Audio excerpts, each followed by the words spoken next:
Lads, we might not be dead yet. Let's go, guys. Yeah, let's go. So glad to say that I'm back here after a victory. Chelsea won, Everton 0. Well-deserved victory for the Chelsea. Now, I was worried about how we were going to handle Everton in terms of their low block, but we actually seemed to do pretty well. There was times where we were turning that game into a real direct match. You could see what the game plan was. We were trying to build up play and invite Everton's press in a little bit more and then try and play a direct pass over the top. We just couldn't seem to make things connect in the final third at the start. But we managed to get the goal because Nicholas Jackson did what we've been waiting for him to do for ages. Get the ball and lever it. It's the same thing that we spoke about in the Fulham game with Tyreek George and Neto's finishes. Get the ball and just hit it before the goalkeeper even has a chance to think. And that's what we did. And that was just the difference between a goal and a miss. And I won't pretend Jackson had an amazing performance. He didn't. I thought for large parts, he wasn't good. And I thought the same thing for Cole Palmer. For the majority of the game, I just didn't even notice him. It was like he wasn't even there. But we actually showed that we could get a result in spite of Palmer having an anonymous game. And this is what the likes of Romeo Lavia brings to the team. Even though I thought there was times where he was a little bit rusty, he was struggling to control the ball, and I understand that. I have no issues with that at all. Clearly just coming back from his injury, little bit rusty. Things happen. Things happen in football. But in spite of all of that, you see what he brings in terms of the press resistance. You see what he brings in terms of the range of passing into his game. And that allows us to put Caicedo onto the right-hand side, and there is your midfield just cooking. Just straight cooking. Cucurella, I thought, was amazing as well off the left-hand side whenever he was tested. Very brave, very smart defensively. Did everything that was needed to be done. Enzo, I thought he was good first half. Second half, I thought the passing started to get a lot more rash. A lot more rash, personally. But still a good performance overall. Who else? The defenders, Chalobah and Colwell, very impressive. Very impressive. They did well in terms of winning their duels. Good blocks, good defensive actions. Never anything too rash, never anything too stupid. And this is the thing.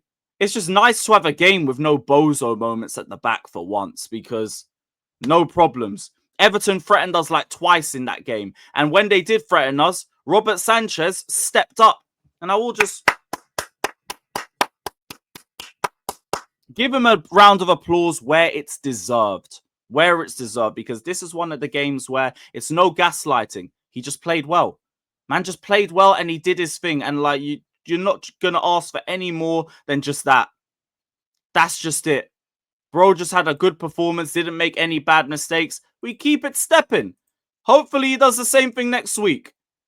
I doubt it, but hey, we keep things moving, man. It was a good performance. It was a good performance from him. Neto, I thought, was very lively. Won the majority of his take-ons and had some threatening cross into the box as well. But if we're talking wing play, we need to speak about Noni Madueke. I've wanted to see this guy play on the left for a while because he loves playing on his strong foot. So you keep him on there. And then what do I see when he's playing on the left? He's starting to pattern his weak foot. He's cutting inside and threatening the goalkeeper with his right foot. Do not tell me that Enzo Maresca has not improved him. Don't.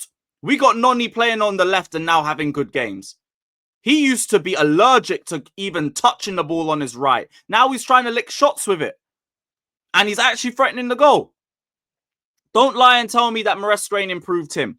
Not hearing it. Not hearing it. But really good game today.